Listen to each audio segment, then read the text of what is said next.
आप जानते हैं कि अयोध्या में राम मंदिर के निर्माण के लिए देश भर से लोगों ने अपने हाथों से शिलाओं में श्री राम लिखकर उन्हें अयोध्या भेजा था। ऐसे लाखों राम शिलाओं ने लगभग 30 साल तक मंदिर निर्माण का इंतजार किया। साल 1989 में विश्व हिंदू परिषद ने रामशिला पूजन अभियान शुरू किया। इस अभियान के तहत देश के लगभग 2,75,000 गांवों से लोग जुड़े। हर गांव से श्रद्धा के प्रतीक के रूप में श्री राम लिखी शिलाएं अयोध्या भेजी गई। सबसे दिलचस्प बात ये थी कि इन शिलाओं पर राम का नाम अलग अलग भाषाओं में लिखा गया था। कहीं गुजराती में श्री राम, तो कहीं बंगाली में श्री राम और कहीं तमिल में श्री राम। यह सिर्फ धार्मिक अभियान नहीं था, ये एक सांस्कृतिक यूनिफिकेशन था जिसमें करोड़ों लोग बिना किसी ऑफिशियल इनविटेशन के खुद जुड़ते चले गए। रिपोर्ट्स के अनुसार लाखों परिवारों ने प्रतीकात्मक योगदान देकर खुद को इस आंदोलन का हिस्सा माना। लेकिन सवाल उठता है कि आखिर इन ईंटों पर श्री राम लिखने की परंपरा आई कहां से?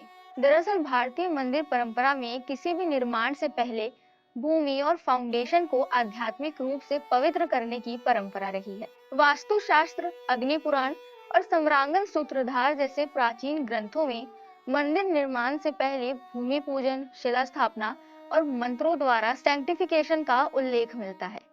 कई प्राचीन मंदिरों में फाउंडेशन स्टोन्स पर देवी देवताओं के प्रतीक, बीज मंत्र या पवित्र इंस्क्रिप्शन अंकित किए जाते थे।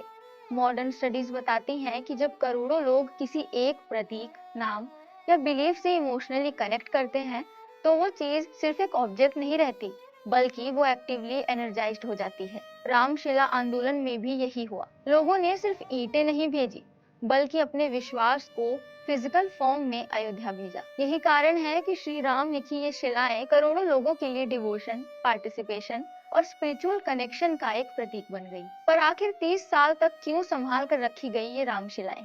दरअसल 9 नवंबर 1989 को शिलान्यास हुआ।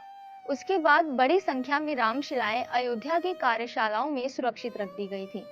आने वाले 3 दशकों तक ये शिलाएं वहीं रहीं। सालों तक लंबे कोर्ट केसेस, पॉलिटिकल डिबेट्स, सब कुछ चलता रहा, लेकिन ये शिलाएं वहीं मौजूद रहीं। किसी भी सिविलाइजेशन के सबसे पावरफुल स्ट्रक्चर्स सिर्फ इंजीनियरिंग से नहीं बनते, वे शेयर्ड बिलीफ, कल्चरल मेमोरी और कलेक्टिव पार्टिसिपेशन से बनते हैं।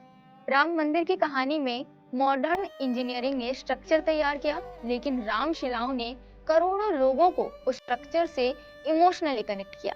और ये भावना रामायण से आज तक वही रही है। रामायण में एक कथा मिलती है कि वानर सेना समुद्र में राम नाम लिखे पत्थर डाल रही थी।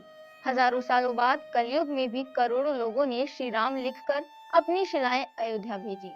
राम नाम में हिंदू आस्था के सदियों से बसे होने का इससे बड़ा जीवंत उदाहरण क्या ही हो सकता है। अगर आपके घर, परिवार या गांव का भी रामशिला आंदोलन से कोई जुड़ाव रहा है, तो हमें कमेंट में जरूर बताइए।